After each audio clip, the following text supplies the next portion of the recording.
Hello friends, कैसे हैं आप। दिस साइड योर फ्रेंड अमन अरोड़ा।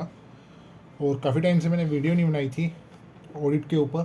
सो मैं ऑडिट के ऊपर एक वीडियो बना रहा हूँ और ये स्पेशली वीडियोस जो हैं सीए फाइनल के लिए हैं या सीए इंटर स्टूडेंट्स के लिए हैं।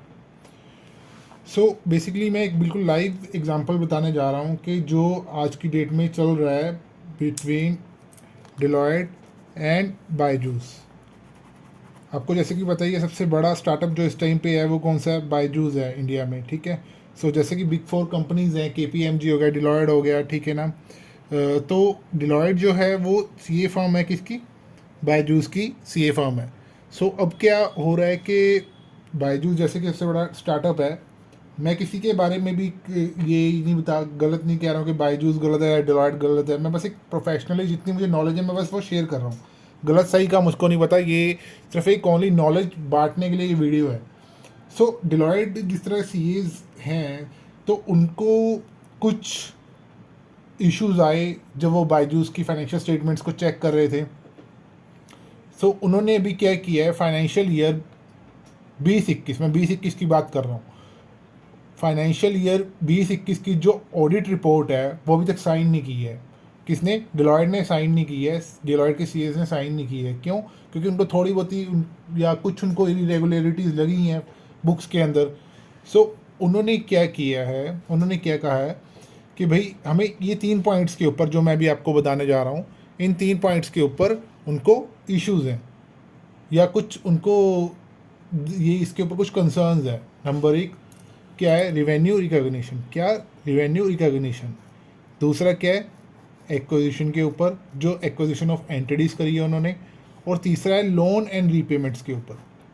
तो ये 3 पॉइंट्स के ऊपर उनको एक कंसर्न है। तो अभी इस करके अभी तक उन्होंने डिलॉयट की फाइनेंशियल रिपोर्ट 2021 की अभी तक फाइनल करके साइन नहीं करी है। ऑडिटेड फाइनेंशियल स्टेटमेंट जो है वो अभी तक आई नहीं है मार्केट में। बट समहाउ जब मिनिस्ट्री ऑफ कॉर्पोरेट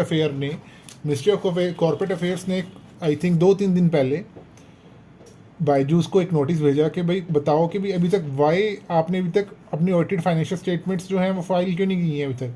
तो बायजूस ने कहा है कि नियर बाय 6 सितंबर को 2022 तक वो अपनी ऑडिटेड फाइनेंशियल स्टेटमेंट जो 2021 से रिलेटेड है वो सबमिट करवा देंगे एमसीए को। अब हम देखते हैं कि क्या होता है, क्योंकि अभी अगस्त चल रहा है, तो अभी कुछ दिन है इस टॉपिक के ऊपर। पर मार्केट में ये डिलॉयट और बायजूस के अंदर एक एक पॉइंट ऑफ कंसर्न है कि भाई अभी तक डिलॉयट ने फाइनेंशियल स्टेटमेंट 2020-21 को अभी तक साइन क्यों नहीं किया। तो डिलॉयट का क्या कहना है इसके ऊपर? जैसे रिवेन्यू रिकॉग्निशन क्या बताता है इसके ऊपर? इंडेस क्या? इंडेस 115 लगता है। तो बेसिकली ये 3 चीज़ों के ऊपर जो करता है, डील करता है। Amount as a revenue recognition आपने कितना बुक करना है, उसके बाद दूसरा क्या? Timing of revenue recognition. और अगर कोई अनसर्टेनिटी है, रिवेन्यू की अनसर्टेनिटी है, तो उसको कैसे बुक करना है आपने। सो रिवेन्यू रिकॉग्निशन के ऊपर बेसिकली क्या है कि हमारे जो अकाउंटिंग स्टैंडर्ड्स हैं या इंड एस 115 है, वो बोलते हैं कि हमें प्रपोर्शनेट बेसिस के ऊपर, जैसे कि क्या हुआ, ऑडिटर्स को यहाँ पे पॉइंट ऑफ कंसर्न रहा कि बायजूस जो है नॉर्मली 3 साल की या 2 साल की बच्चों की फीस इकट्ठे ले लेता है। सो वो क्या बुक तो नहीं कर रहे हैं एक ही साल में सारा रिवेन्यू। सो एक ये रिवेन्यू रिकॉग्निशन में उनको कंसर्न रहा। तो जस्ट मैं आपको एग्जांपल दे रहा हूँ, मैं बेसिकली बायजूस के ऊपर या डिलॉयट के ऊपर कोई क्वेश्चन मार्क नहीं कर रहा हूँ। मैं सिर्फ एक प्रोफेशनल कॉम्पिटेंसी के अकॉर्डिंग जो भी इस टाइम में मार्केट में या मिनिस्ट्री ऑफ कॉर्पोरेट अफेयर्स ने या जो भी हमारी जो फाइनेंशियल न्यूज़ वगैरह हैं, मैं उसके बेसिस पे ये आपको बता रहा हूँ। और सिर्फ एक ओनली कंसर्न बता रहा हूँ कि एक नॉलेज शेयर कर रहा हूँ, किसी के ऊपर कोई पॉइंट आउट नहीं कर रहा। तो सी के जो स्टूडेंट्स हैं उनको पता है रिवेन्यू रिकॉग्निशन। इंडिया 115 क्या कहता है?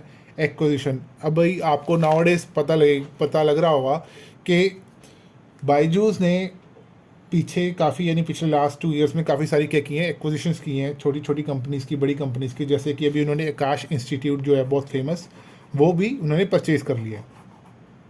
सो ये कहने का मतलब क्या है कि एंटिटीज़ की इनकी क्या वैल्यूएशन लगाई है, कैसे परचेज़ किया है, किस हिसाब से इनकी वैल्यूएशन की है। तो वो भी एक कंसर्न डिलॉयट का है इसके अंदर। एंड लोन एंड रीपेमेंट्स के ऊपर भी है।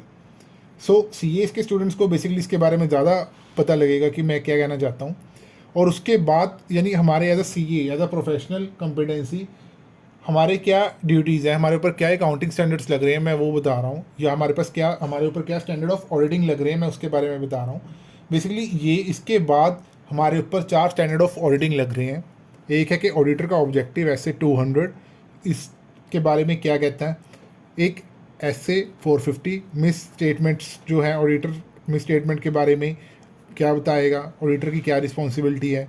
और ऐसे 240 जो बहुत ही इंपॉर्टेंट है, ऑडिटर की responsibility in relation to fraud, वो भी इसके अंदर लगता है।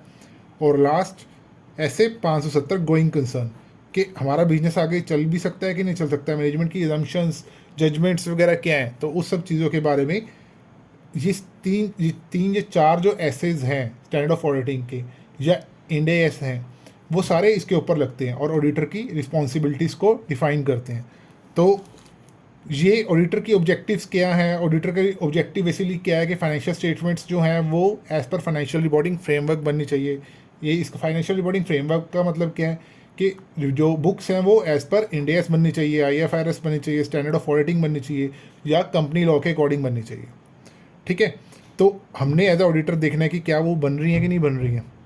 उसके बाद मिस स्टेटमेंट का मतलब क्या है गाइस, ऐसे 450 बोलता है कि मिस स्टेटमेंट क्या है कि जो हमारे को बुक्स रिक्वायर्ड थी as per FRF financial reporting framework उस तरह से बनी भी हैं बुक्स के नहीं, बट बुक्स बनी नहीं हुई हैं, और जो एक्चुअली में बुक्स दी गई हैं हमें एज़ पर FRF नहीं है, इन यानी इन रिलेशन टू अमाउंट, या इन रिलेशन टू डिस्क्लोजर, या in relation to accounting policies जो रिक्वायर्ड है as far as concern from FRF financial reporting framework, वो वैसी नहीं बनी हुई है, और अपने गलत मिस जजमेंट या मिस एप्लीकेशन ऑफ पॉलिसीज हो रखा है। So as concern to disclosure, as concern to amount सही नहीं है, जो कि रिक्वायर्ड एज पर FRF है। तो मिस स्टेटमेंट है, इसके ऊपर भी ऑडिटर की क्या रिस्पॉन्सिबिलिटी है। ऑडिटर की रिस्पॉन्सिबिलिटी है कि ऑडिटर असेस करेगा, आइडेंटिफाई करेगा risk of material misstatement. क्या risk of material misstatement को ऑडिटर देखेगा। तो ऐसे 240 के ऊपर फ्रेंड्स मैंने पहली क्लास बनाई हुई है, और ऐसे 570 के ऊपर भी मैंने एक क्लास बनाई हुई है, तो वो आप देख सकते हैं। सो बेसिकली मेरा पॉइंट क्या था, डिलॉयट ने अभी तक साइन नहीं किया बायजूस की ऑडिट रिपोर्ट। सो क्यों नहीं करी है, उसके 3 कंसर्न मैंने बता दिए डिलॉयट के, कि रेवेन्यू रिकॉग्निशन की पॉलिसीज़ के ऊपर उनको कंसर्न है, एक्विजिशन जो एंटिटीज़ करी हैं उसके ऊपर उनको कुछ कंसर्न है, और लोन एंड रीपेमेंट जो हैं, जो कि कहने का मतलब पेरेंट्स जो लोन ले लेते हैं और बाद में वो बायजूस को पे कर देते हैं वो सारा का सारा अमाउंट। सो वो क्या होता है कि अल्टीमेटली पेरेंट्स को एक लोन की फैसिलिटी बायजूस प्रोवाइड करता है कि भाई आप जो पेमेंट है वो हमें इंस्टॉलमेंट्स में भी दे सकते हैं, क्योंकि बायजूस का काफ़ी सारा टाई अप है NBFCs के साथ। सो वहाँ पे भी ऑडिटर्स को कंसर्न है हमारे। सो मैं बेसिकली क्या बताना चाहता था, सिर्फ एक नॉलेज शेयर करनी थी मुझे इस वीडियो के अकॉर्डिंग, वो मैंने आप सबके साथ कर दी है। सो क्या सही है क्या नहीं सही है as far as concern from financial reporting framework, ये तो 6 तारीख के बाद या 6 सितंबर के बाद, जैसे कि मिनिस्ट्री ऑफ कॉर्पोरेट अफेयर्स को बायजूस ने बोला है कि अभी उनके कुछ कंसोलिडेशन ऑफ फाइनेंशियल अकाउंट्स चल रहे हैं, उसके बाद वो फाइल कर देंगे अपनी बुक्स। और उसके बाद डिलॉयट में भी साइन कर देगा ऑडिट रिपोर्ट पे। तो मेरा कंसर्न था कि एक ऑडिटर के साइन की क्या वैल्यू होती है, कि पावर ऑफ ऑडिटर के जो सिग्नेचर्स हैं, कि हमारे ऊपर या CS के ऊपर बहुत ज़्यादा विश्वास करते हैं हमारी कम्युनिटी, हमारे यानी इकोनॉमी। सो CS को अपना काम जो है पूरी कॉम्पिटेंसी के साथ करना पड़ेगा, और वर्क अपना पूरा ड्यू डिलिजेंस के साथ करना पड़ेगा। तो आई होप फ्रेंड्स आपको ये थोड़ी सी जो मेरे लेक्चर है या कुछ आप कह सकते हैं इन्फॉर्मेशन है अच्छी लगी होगी। तो मेरा यही मोटिव है कि जो CS कर रहे हैं उनको प्रैक्टिकल एक्सपोजर मिले। Thanks friends, thanks.